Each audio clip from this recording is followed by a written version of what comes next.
to One Girl in All the World, a Buffy the Vampire Slayer rewatch podcast where we recap each episode in order and discuss. I'm Ashley, Buffy superfan. Kimmy, Buffy newbie. You can find us on all major podcast apps, YouTube, and Instagram with new episodes on Tuesdays. You think saying that almost 150 times that I would know it by now, but I don't. All right, so we are talking about potential. Episode 13. So we are barreling towards the end here, people. I mean, episode 12. Sorry, I wrote the wrong thing there. I mean, we're close. 13. Episode 12, yeah. All right, so Potential originally aired January 21st, 2003. Close to my birthday. Close to my birthday week. Written by Rebecca Rand Kirshner and directed by James A. Contner. And the synopsis is, with the first taking time to regroup since Buffy's slaying of the Uber Vamp, Buffy and Spike take on the task of training all the potential Slayers. The Covenant England discovers another Slayer in waiting, already living in Sunnydale, and Willow attempts a locator spell to find out who the girl is before the Bringers are able to get to her. However, the spell leads the gang to a surprising conclusion. They got me all right. All right, so we start Potential in the graveyard where Buffy and Spike are taking the girls out for a slaying lesson. Little training session. Of course, they're using Spike as the vampire. Practice dummy. The practice vampire. And yeah, they're not doing so well. Because the stakes aren't high enough. Yeah. And he's like, oh, he hurt my arm. And yeah, they're not doing well. And so Buffy's like, use your instincts. Like, if it tells you to run, you should run. Like, don't just do what you think you're supposed to do. So Buffy and Spike start sparring as an example. Mm-hmm. And he comes at her, and then she moves out of the way, and he runs head first into a tombstone or something. Yeah, like a gravestone. Blob or something, yeah. Yeah, so she immediately, gets him, bests him. I mean, yeah. Which, Spike is like, yes. Beat me. He's all about a woman subduing him. Mm-hmm. But he seemed to be in pain, and she's like, oh no, what happened? He said, oh, because he was beaten so badly by the Uber vamp. He's like, my ribs aren't quite normal. And she's like, let me look at them. He's like, no, it's okay. She's like, let me look. And they're like, he grabs her hand, and he's like, they have a little moment. They have a moment. And then they realize other people are looking at them. And everybody else notices too. It is not beyond the weird. Girls. No, they're not stupid. So they're like, oh, that's hot. And he's like, what are we supposed to do? Make out with them? Like, that's what you're supposed to do? And it's like, oh, no. Okay, so they get up. And, yeah. And Buffy's kind of like, oh, God. Like, she's uncomfortable with what happened. Yeah, that's fair. That it happened. So we go to the credits, and we come back and we're in Buffy's basement. And the girls are all, messing around. And Buffy throws an axe at a target and gets their attention. She gives them some whole speech about death and how it's, being human, you're going to die, and you have to choose whether if it's going to be you that's going to die in this. Some of us are going to die. You have to choose it's not going to be you. And then she's like, okay, I have your attention now. Because she was trying to talk to them, and then they started, messing around. They're teenage girls. Yeah, she's got their attention now. So she's talking about the first is kind of in remission. Well, she says the firsty circus. The firsty circus is backing off for a while, so it's time to regroup. I didn't even notice that. Hilarious. Firsty circus. I loved it. It's in remission. It's regrouping, and so we need to be using this time well as well. Sure, yeah. And Dawn's just sitting on the stairs, creeping on the situation. Looks like she feels a little left out. She does. We see Dawn do this about 15 times. Looks down and away, oh. Like a puppy. Oh. Yeah. She does, kind of correct Buffy on what the Uber Amp is called. And Buffy gives another speech. The season 7 is the season for speeches. We get lots and lots of speeches. Yeah. She says, you know what? You guys, a lot of people on this earth are just here. They don't know their purpose. They don't know why they're here. You do. You were chosen. You have a purpose. And Dawn again looks down and sad, oh, I'm just a regular old human and I don't know my purpose. I feel like Buffy's died 3 times by this point. I'd be fine with my purpose not being that if I were her. I don't know. She's died twice, but twice. Okay. Yeah. One's all it takes, so twice is pretty cray. And Dawn is kind of affected by Buffy's speech because it doesn't include her, obviously. Yeah. And then Buffy goes upstairs. She's like, oh, Dawn, you better eat something to get to school. So at school, Buffy's talking to Giles. Sorry. At school, Buffy's talking to Xander about how he got walked in. Someone walked in on him in the shower. And she's like, gotta lock the door.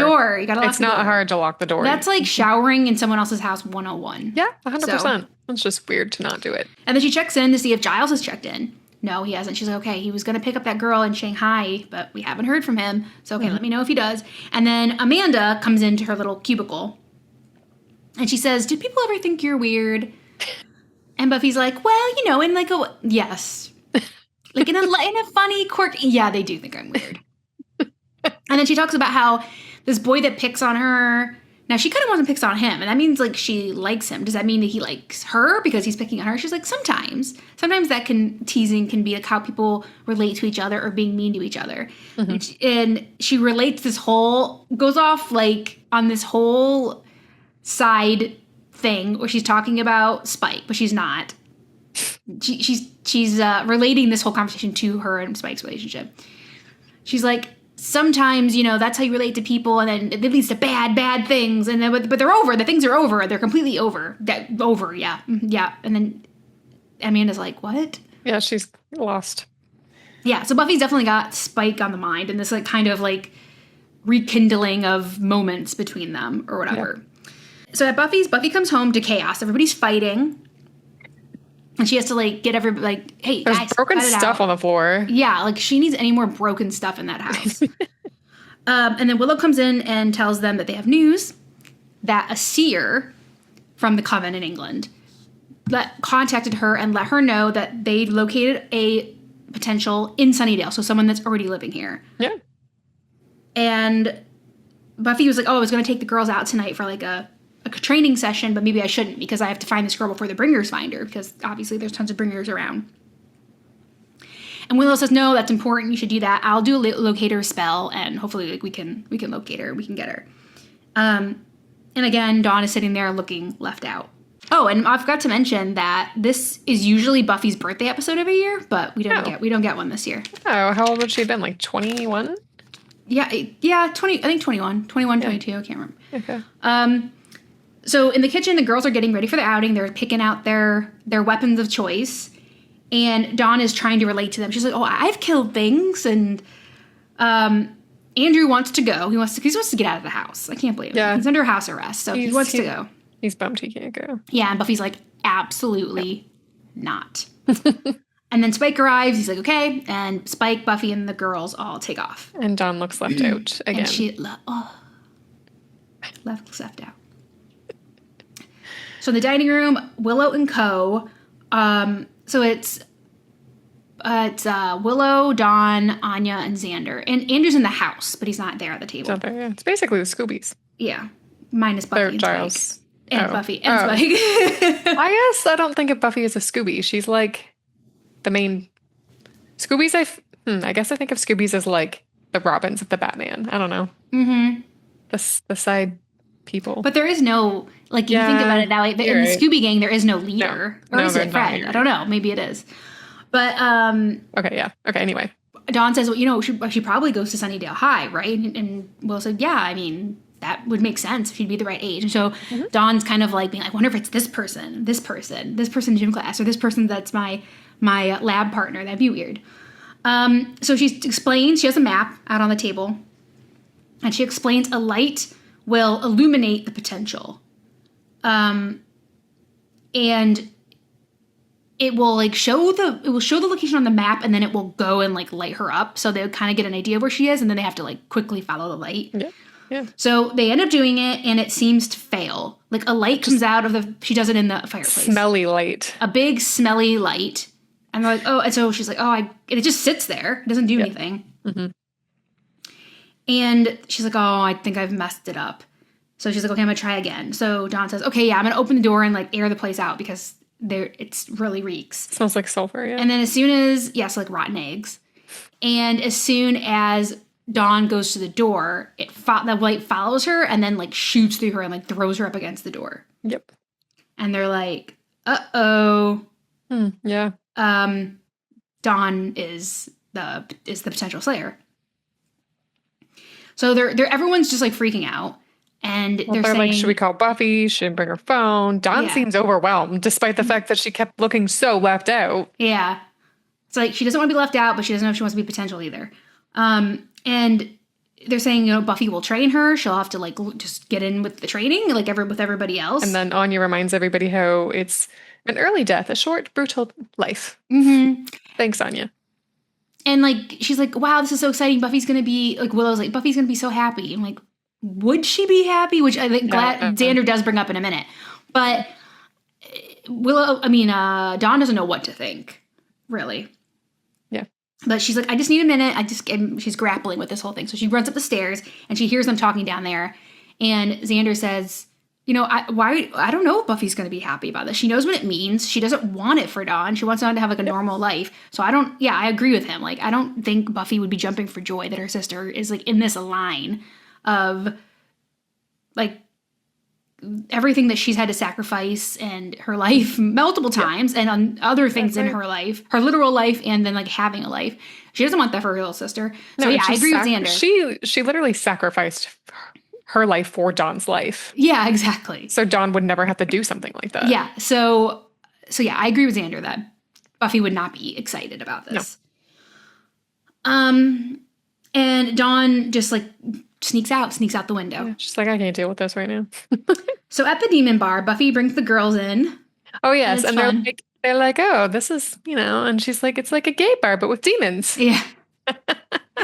And she's like, do they card here? She's like, no, have all like the urine, yak urine and blood spritzer drinks you want. And they're like, of course. And she's like, he says like, good job like blending in. Spike says that because one of the guys comes over to her and is like, hey, who are these? And Spike scares him off. But he's like, good job blending in. He's like, well, how are we going to blend in? How is that going to be an option? And then Buffy says, usually when you come here, you want to be seen, you want to get information, you want to beat something up, get information out of somebody. And just remember though, like there's not one demon or one thing in here that wouldn't gladly rip your throat out. And then Clem comes up. Hey girl. He hugs him. And she's like, oh, you look so great, so toned. He's like, oh my God, I was watching this documentary the other day. I knew you would love. And I like how, I think it was Rona. Somebody says, did she date him too? Oh yeah. And I'm kind of sad that we didn't get Spike and Clem to talk because they're like actually friends. And so she kind of pulls Clem aside and basically says like, hey, I need you to like show these girls this is serious, right? And he's like, gotcha. So he comes up, he's like, oh, you girls are going to be dealing with demons, huh? And then we see from the back of his head, his face opens up. And it's like, ah! And the girls are like so grossed out. He scares them. So on the street, Donna's just walking and she greets Amanda, who was also walking. And Amanda kind of like brushes her hair out of her face. And Dawn says sees that she has this big cut on her face. And she's like, oh, are you okay? She's like, yeah, it's been a wild night. I was at swing choir practice and then everybody was gone. Like after school, I was the last one there. And then somebody attacked me, tried to scratch me. And then I knocked them out, like locked them in the room and ran out of there. But he was like messed up in the face. And Dawn's like, I was trying to come to Buffy to see what to do because like she would know what to do in this weird situation. People say they think she's a highest functioning schizophrenic. The rumors about Buffy, whenever we hear them from another character, is so funny. like we just heard recently from what was his name? Holden, when he's like, everyone thought you were like dating this older guy. Everyone thought you all these different like. Remember the vampire guy she was talking to? Yeah. He I love when we hear the rumors that people were talking about Buffy because obviously we never really hear them. She said, I was thinking about hugging your sister because people talk, and Dawn says, I've got this. I'm like, I know, right? You don't got this, Dawn. Way to be overly confident. Yeah, she thinks she's the shit now. So at the school, Dawn and Amanda sneak in the window. And they find the room that Amanda said she left it in. It's unlocked. Yeah, weird. She's like, you locked this, right? She's like, I think I locked it. And so they open the door and he's like hiding up on the ceiling, like holding himself up on the ceiling. Waiting, yeah. So they come in and he jumps down and starts to attack them. Yep. And they try to run to the door. They're locked in. And so Dawn just starts fighting with whatever's around. So and she I grabs a love fire extinguisher. and she's like, I can never remember how to like. It's pull and squeeze, sweep, by the way. But and then so she just throws it at him. Yeah, she was like, does it work right side up or upside down? And I thought it would just like with the nozzle on top. Are you supposed to do it upside down? Yeah. No, you're not supposed to do it upside down. Okay, well, I don't know. And you're just supposed to pull. You pull the pin and you push it. Like I think it's meant to be user friendly in an emergency. I'm pretty sure there are pictures on it. An emergency, so you can quickly use it. Yeah. I don't think they're going to make it too complicated. Yeah. But she does give some good blows in on him, and then they run. They run some more. So now the next stop of the night, they go from the demon bar to a crypt that's been being used by vampires. So Buffy takes them in there, and she said this is a nest. And you have to be able to spot them. You have to spot the nest. Like last night, there were probably 2 dozen vampires right here. And she says, vampires can live anywhere. Tastes, vary. And they say, well, where did you live, Spike? And he's like, oh, I lived in a crypt, but not like this. Like it was, it was a little bit nicer. And then Buffy says it was comfy. And they're like, yeah, exactly. When did you find it comfy? And he's like, shit. And then changes the subject immediately. So she said, you need to be able to identify a nest. So look around and see what you can find. And so Rona and them find a body. Mm-hmm. And she says it's leftovers. She knows he's going to turn. Yep. And he does. He does turn. He's a new vampire is risen right there. So at the school, Dawn and Amanda hide in the classroom. They barricade the door. And she's like, Dawn has a plan. I have a plan. It's the chem lab. Yes. And he eventually breaks in and she starts so there's kind of a voiceover here. So we kind of go back and forth. It's like a little montage between the scene with Dawn and Amanda and Buffy and the potentials. Yeah. So Buffy's talking about, Buffy's fighting the vampire. So I'm just going to try to meld these two things together. Buffy's fighting the vamp, talking about knowing your environment. So she's trying to, this is a teachable moment. So find what's around you, know your environment. And while she's saying that, we see Dawn finding things in the classroom. Mm-hmm. This is helping support the idea that Dawn is a potential because she has the instinct to find things in this room that she can use as a weapon. It's everything has to be a weapon when you're a slayer. So she's throwing chemicals at him. She breaks the flagpole in the front of the, to whatever. And then she's one mistake could end you. And Dawn trips and the vampire gets on top of her. And she's yelling at Amanda to help her. Yeah. And Amanda's like, nah. Maybe not. I don't know. Buffy knocks the vampire back into the back of the crypt and then drops a stake, and then her and Spike lock the girls in there. Yeah, that's learning. Yeah. It's 5 against 1, 5 potential slayers against 1 brand new vampire. She thinks they can do it. Hopefully. But they're what is happening? What is going on? They're not, they're scared. So at Buffy's, Willow, Xander, and Anya go up to talk to Dawn. They're like, honey, Dawnie. And they open the door and she's not there. And they're like, great. We're gonna do a locator spell, get Buffy, we need to find Dawn. So at the school, right before Dawn is gonna get bit, the bringers crash. Yeah. Crash in, saving her, they neutralize the vampire. They grab Amanda. Oh yeah, they grab Amanda. And I was like, wait, you want me? Yeah. Right? You want me, right? And they have their knife that they like to kill girls with. And they're about to kill Amanda. So yeah, she distracts or whatever and saves Amanda, and they run off. And then in the hallway, Dawn encourages Amanda to she gives her the makeshift stake that she made out of the flagpole, and she's like, you're special, you can do this, this belongs to you, you should do this. And then the whole cavalry arrives. Buffy, Spike, Xander, Anya, Willow. And so while Amanda is fighting that vampire, Buffy and everyone else is fighting the bringers and killing the bringers. So the bringers are killed, and Amanda is able to stake the vampire. So she does kill the vampire. Yeah, she's pretty cool actually. Yeah. That little fight scene was was pretty cool. She seems to because the other potentials besides that one, they're they seem to be fumbling a bit, but she's just Kennedy. Natural. Kennedy, yes. Kennedy, yeah. So everyone's kind of sitting there, and Dawn she's like, oh, she's the potential, like the bringers came for her. And so like Buffy, of course, has no idea that any of this happened. But Willow and Xander are like, oh, okay, it wasn't. Amanda says, this day has been crazy. I come to your house to get help. You say, that you're here to help us. And then I get hit by this huge ball of light. And then, so I just run off. And he's like, okay, she was standing at the door. When Dawn went to go it went through Dawn, but it wasn't actually hit. It wasn't picking Dawn. It wasn't picking Dawn. Yeah, so it was all a big misunderstanding. And it worked. I don't know about everyone else, but they totally got me.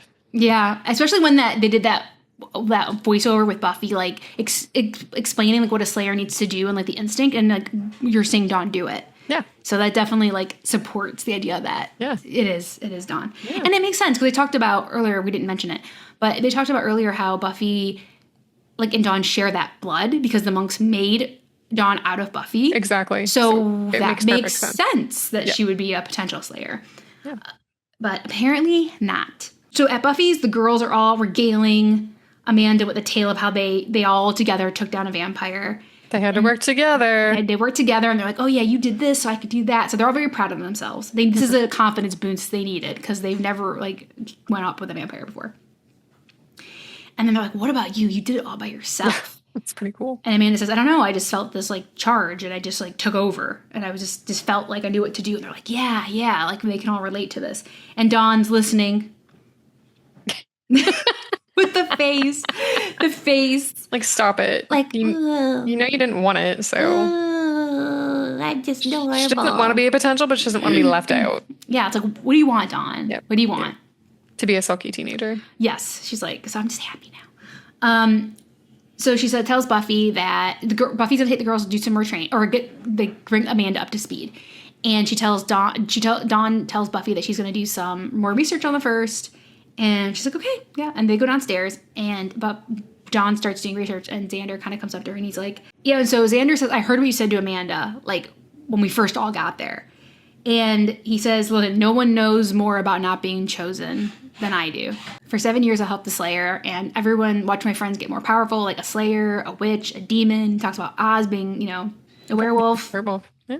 And he's like, and I'm the guy that fixes the windows.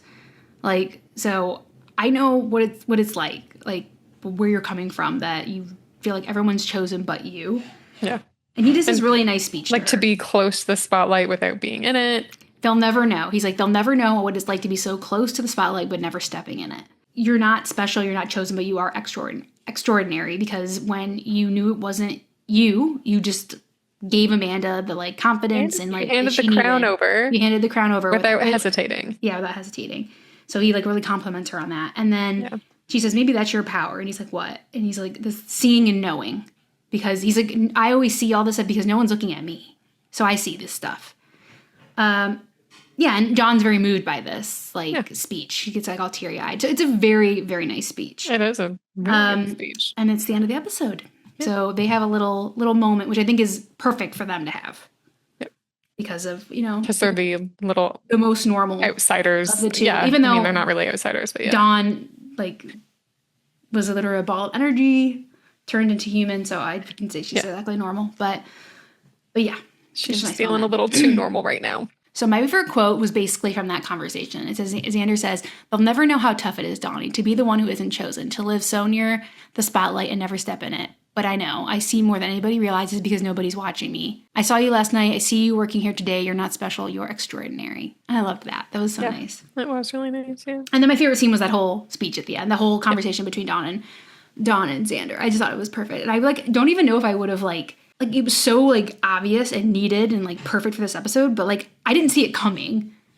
No, you know what I mean? That this was going to be a conversation that was going to be had, but it so needed to be had. And it was great. It was written amazing. It was a great moment. Yeah. I agree, actually. So same favorite scene and same favorite quote. Oh, yeah. Yeah. It was just, it got me all. It was very moving. Yeah. Yeah. Yep. It was by far the strongest moment of the episode. So it wasn't too hard. All right. So my steak rating, I gave it a 4 out of 5. Okay. Okay. I put the, that last moment there was the highlight. I know I get sick of Dawn being poor me. Like, I'm left out. Buffy doesn't love me. I don't know what or I guess I'm just used to it now. I'm not getting attention. Well, I don't know. But I liked that. I'm sure in back of people's minds were like, well, what about Dawn? Because of the whole blood thing and like the whole thing from season 5. Like, I'm sure like I was probably like wondering that when I first watched this. So I'm glad that it wasn't like, I'm glad they had this episode because the Dawn question about like, because of how she came to be, I think would have been remiss not to address it.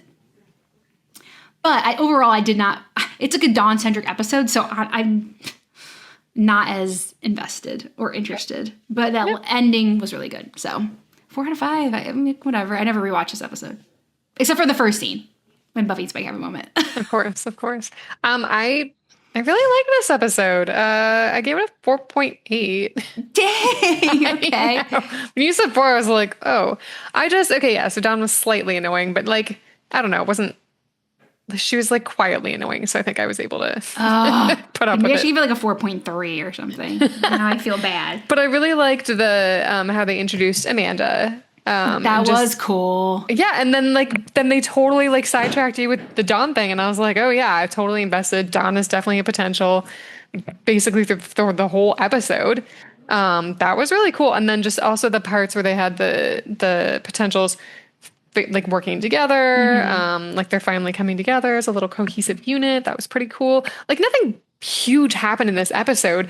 It didn't really move things along super far, except for the whole potentials working together and introducing the new potential. I don't know. I just thought it was like a really good episode. They brought Clem back very momentarily. I do love the Clem cameo. Clem. And then just like that speech at the end with Xander was just, I don't know, it really brought that rating up for me. Yeah, exactly.